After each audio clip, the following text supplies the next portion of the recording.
At my grandson's graduation, my daughter-in-law pointed to the back bleachers and said, "That's where the family embarrassment belongs." People around us laughed. My cheeks burned, but I stayed quiet.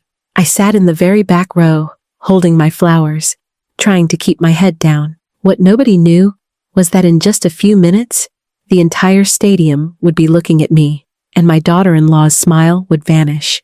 If you're hooked already, make sure to subscribe to the channel and comment below where you're watching from. I love knowing how far these stories reach.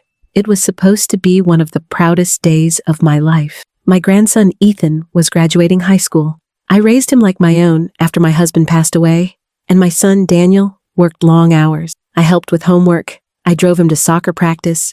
I even stayed up late to bake cookies for his school fundraisers. He wasn't just my grandson, he was my best buddy. I woke up that morning excited. I put on my nicest blue dress, the one Ethan once said made me look fancy, and I carried a small bouquet of flowers to give him after the ceremony. The stadium was buzzing with cheering parents, balloons, and banners waving in the air. My heart swelled with pride just thinking about the moment he would walk across that stage. But then came the part I dreaded, facing my daughter-in-law, Brianna. She had never liked me. To her, I was old-fashioned, embarrassing, someone who didn't fit into her picture-perfect world. My son Daniel usually stayed quiet, afraid to upset her. Ethan never saw the little digs and comments she made when he wasn't around. When I walked up to where they were sitting, smiling and ready to join them, Brianna looked me up and down. With a smirk, she said loud enough for everyone nearby to hear, "Oh, Margaret, why don't you sit in the back? The front rows are for close family. You wouldn't want to be in the way." I froze. My son looked down at his hands. A couple of parents nearby chuckled. I felt my face flush hot. I wanted to argue, but the words caught in my throat. Instead, I nodded, turned, and walked all the way to the very back row. I sat down with my flowers pressed tightly in my lap. From up there, I looked at the crowd of happy families and thought, maybe she's right. Maybe I don't belong. But I didn't know that this graduation would prove her wrong in front of everyone. I sat in the back bleachers, clutching the bouquet of white roses I had bought for Ethan. The laughter from Brianna's remark still echoed in my ears. I tried to focus on the rows of graduates in their bright blue gowns, but my chest felt heavy. From where I sat, I could see Ethan's smile as he waved at friends, and it softened the ache for a moment. He didn't know what had just happened. I told myself that was good. Graduation was his day, not mine, and I didn't want to put a shadow over it. Still, I couldn't shake the sting of being treated like an outsider in my own family. Brianna had never hidden her dislike for me, but this was different. It wasn't just a snide comment whispered under her breath. This time, she humiliated me in front of strangers. Parents, teachers, neighbors, people who didn't know the years I spent helping raise Ethan.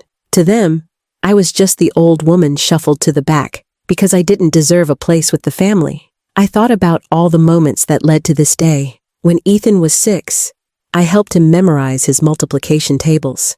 At 10, I cheered the loudest at his soccer games, even when his team lost by 10 points. When he turned 14, it was me who quietly slipped him the money for his first laptop so he could finish school projects without struggling on the old family computer. I wasn't perfect, but I was there, always there. And now, I was treated as if I was nothing more than an embarrassment. As the band started playing the graduation march, I forced myself to sit up straighter. My back might have been pushed against the metal bleachers, but my pride wasn't going to crumble completely. I whispered to myself, "This is for Ethan. Just watch him, smile for him, and let it go." But letting it go was harder than every time I glanced toward the front. I saw Brianna sitting tall, her expensive sunglasses, and carefully styled, whispering. He nodded along shoulders like a man who had long ago learned not to argue. I wondered if he was embarrassed too, but not of me, of the woman he married. The announcer began reading names, one by one, as graduates walked across the stage to receive their diplomas. Families shouted, clapped, and whistled. I watched eagerly for Ethan's row, my heart pounding with excitement. When they finally called his name, "Ethan Hayes," I stood in the back and clapped as loudly as I could. He walked with confidence, grinning from ear to ear. For that moment, I forgot Brianna's cruelty. That was my grandson up there, and I couldn't have been prouder. But as soon as he sat back down, the ache returned. My eyes lingered on the stage, but my mind replayed Brianna's words. That's where the family embarrassment belonged. It wasn't just about where I sat. It was about how she wanted me to be seen by a small, unimportant, disposable. I thought about speaking up once the ceremony ended, maybe pulling Daniel aside and finally saying, "Why do you let her treat me this way?" But I knew what would happen. He would fumble, try to smooth things over, and tell me I was imagining things. He had said it before, and Brianna would only grow bolder, confident that she could belittle me without consequence. So I sat quietly, my hands trembling slightly on the flowers. Around me, families hugged, laughed, and snapped pictures on their phones. I felt like I was watching life through a window, close enough to see it, but not part of it. And then something shifted. After the last diploma was handed out, the principal stepped to the microphone. His voice carried over the crowd as he said, "Before we conclude, we have a special recognition today." The chatter quieted, and heads turned toward the stage. My heart skipped a beat.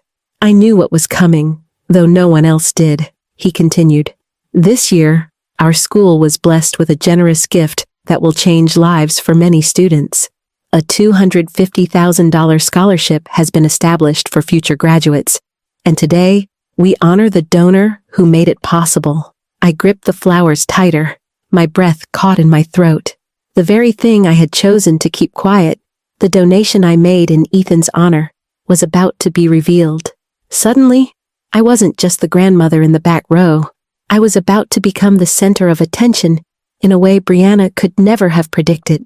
The crowd leaned forward, eager to see who it was. I stayed still, heart pounding, as the principal looked across the sea of faces. And then, his eyes locked on mine. The principal's eyes met mine, and for a split second, I wondered if I could pretend not to notice. My pulse raced. I had never wanted recognition. When I made that donation, it wasn't for applause or headlines. It was for Ethan, for kids like him who dreamed of college, but didn't have the means.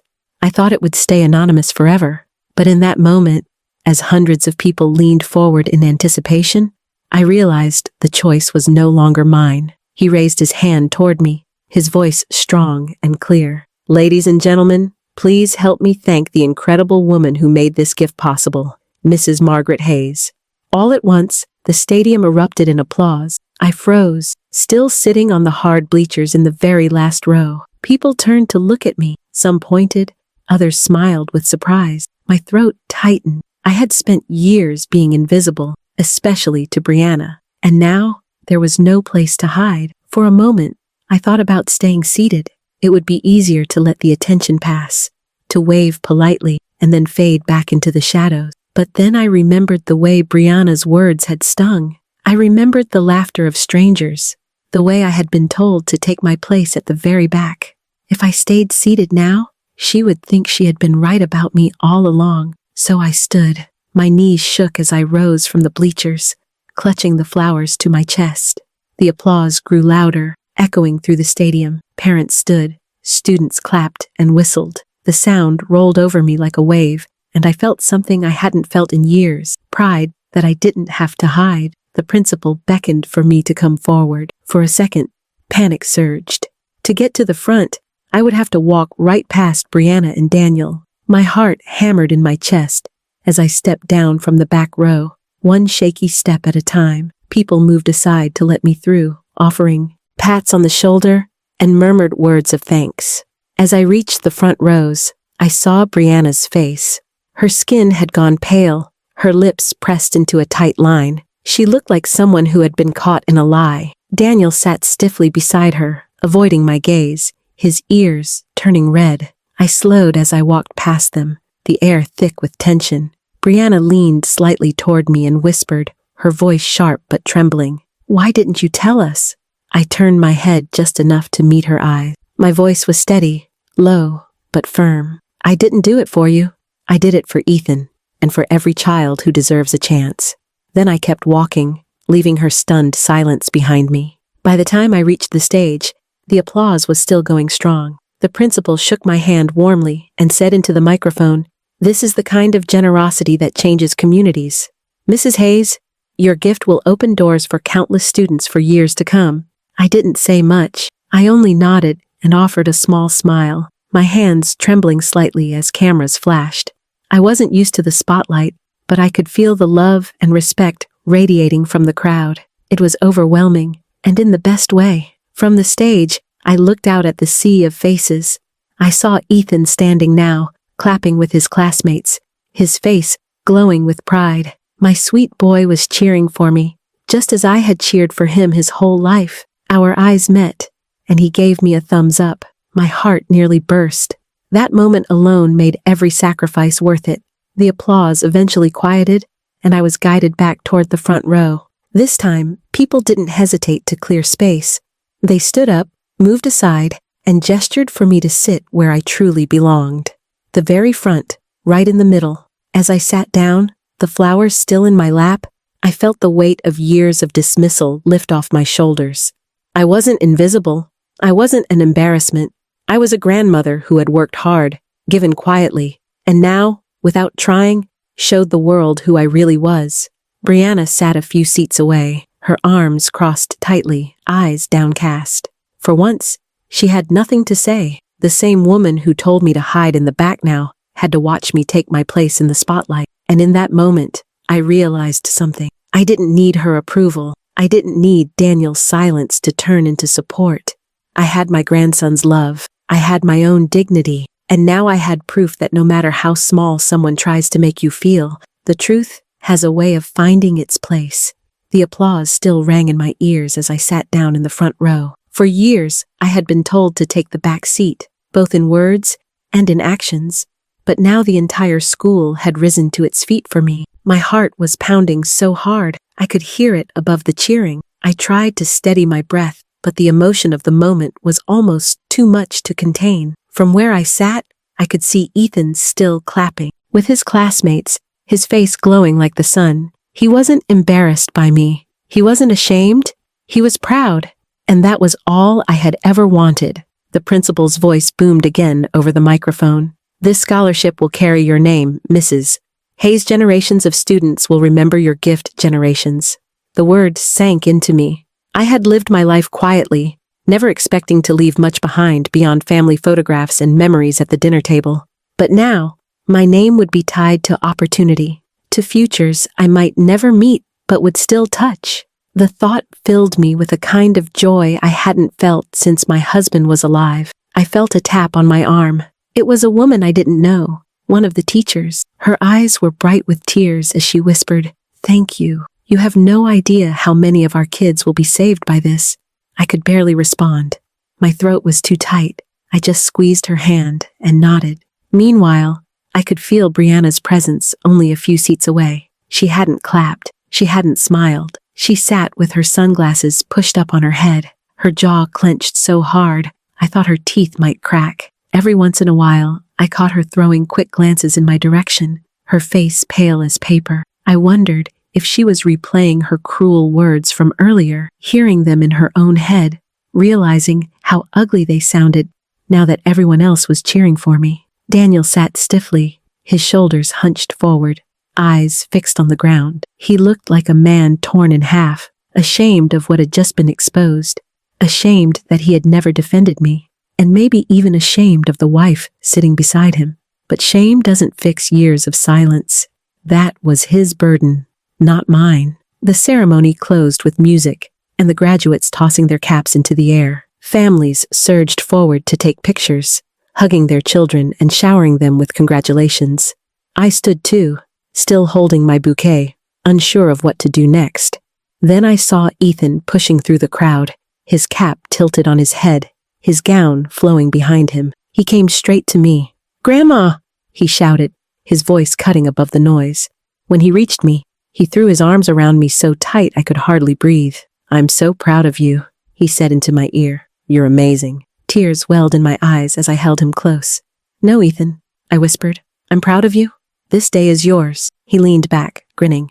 "No, Grandma, it's ours." Then he took the bouquet from my hands and held it high like a trophy. "These are going in my room," he declared, laughing. Cameras flashed as families snapped photos of their children. Some turned their lenses toward us, strangers capturing a moment between a grandmother and her grandson. For once, I didn't shrink away. I let the cameras capture the truth, love, sacrifice, and respect that couldn't be erased by anyone's cruelty. Brianna finally stood, and approached, her heels clicking against the pavement. She forced a smile, the kind that never reached her eyes.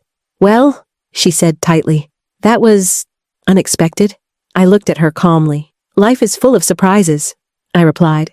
My voice was soft, but it carried enough weight that she blinked and looked away. For the first time in years, I wasn't afraid of her words. She had no power over me anymore.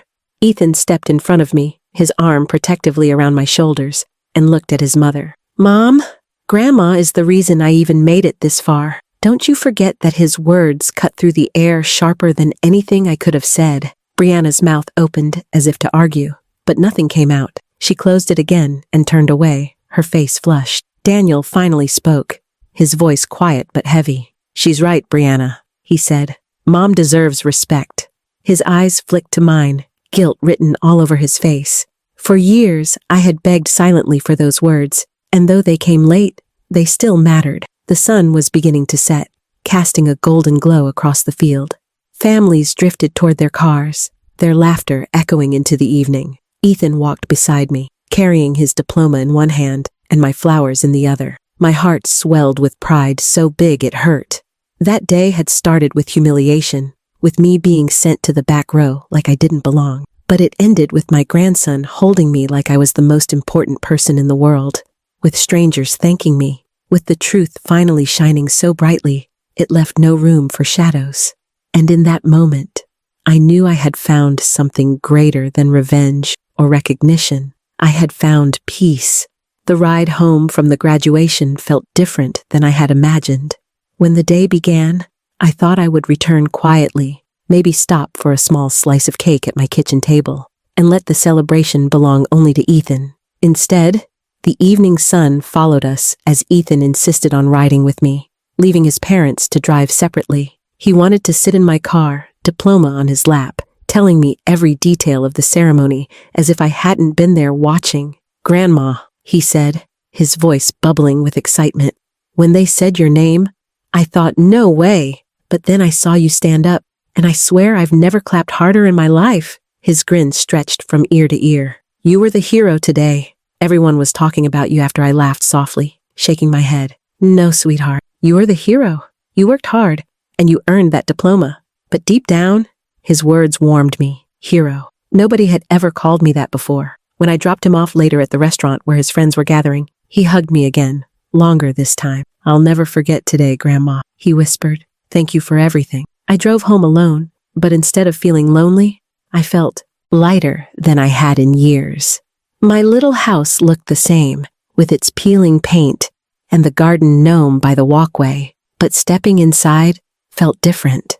I wasn't the woman Brianna tried to define. I wasn't the family embarrassment. I was a grandmother who had given what she could, who had shown love the best way she knew how, and that had been enough to change the course of many futures. Over the next few weeks, the phone calls began. Parents from the school reached out to thank me. Students wrote letters, some with shaky handwriting, telling me about their dreams of becoming teachers, nurses, or engineers, and how the scholarship meant they might actually get there. Each letter felt like a seed I had planted, one I would never see fully bloom, but could trust would grow. Of course, not everything changed overnight. Brianna stayed distant. At family dinners, she still tried to control the conversation, but her sharp remarks toward me stopped. Maybe she realized the power of her words had crumbled? Maybe she was embarrassed by how publicly she had been proven wrong. Whatever the reason, her silence was enough. I didn't need her approval anymore. Daniel, on the other hand, began to soften. One evening, he came by my house alone. He sat at the kitchen table, hands folded, eyes on the floor. "Mom," he said quietly, "I should have spoken up for you a long time ago. I let things slide because it was easier, but that wasn't fair to you. I'm sorry." I reached across the table and squeezed his hand. "It's never too late to do better," I told him, and I meant it. Forgiveness didn't erase the past, but it gave us a chance to rebuild the future. As for Ethan, his pride in me only grew stronger. He visited more often, helping me in the garden, asking me to tell him stories about his grandfather, and talking about his plans for college. For the first time in a long time, I felt like I wasn't just surviving each day. I was living it with purpose. When I look back on that graduation now, the lesson is clear. Sometimes People will push you to the back, not because you don't belong, but because they are afraid of the light you carry. They will try to shrink you, to make you believe you are smaller than you are. But the truth has a way of shining through, even when you try to hide it. I realize dignity doesn't come from where you sit in a stadium. It doesn't come from titles, or wealth, or who claps the loudest for you. Dignity comes from the choices you make quietly, the sacrifices nobody sees, the love you give without expecting anything in return. That is what defines your worth. And if there is one thing I want people to take from my story, it's this. Never let anyone tell you that you are an embarrassment. Never believe the lie that your kindness or your sacrifices don't matter. Because one day, the very things you did quietly may speak louder than all the voices that tried to silence you. That day, when the crowd stood for me, it wasn't just applause. It was a reminder that no matter how far in the back you are pushed, life has a way of pulling you forward when the time is right. So now, whenever I sit in my little living room and look at the framed photo of Ethan in his cap and gown, with my flowers in his hand and his arm around my shoulders, I smile. Because I know the truth. I belonged in the front row all along. If this story touched your heart, make sure to subscribe to the channel for more stories like this and comment below where you're watching from. I'd love to hear your story too.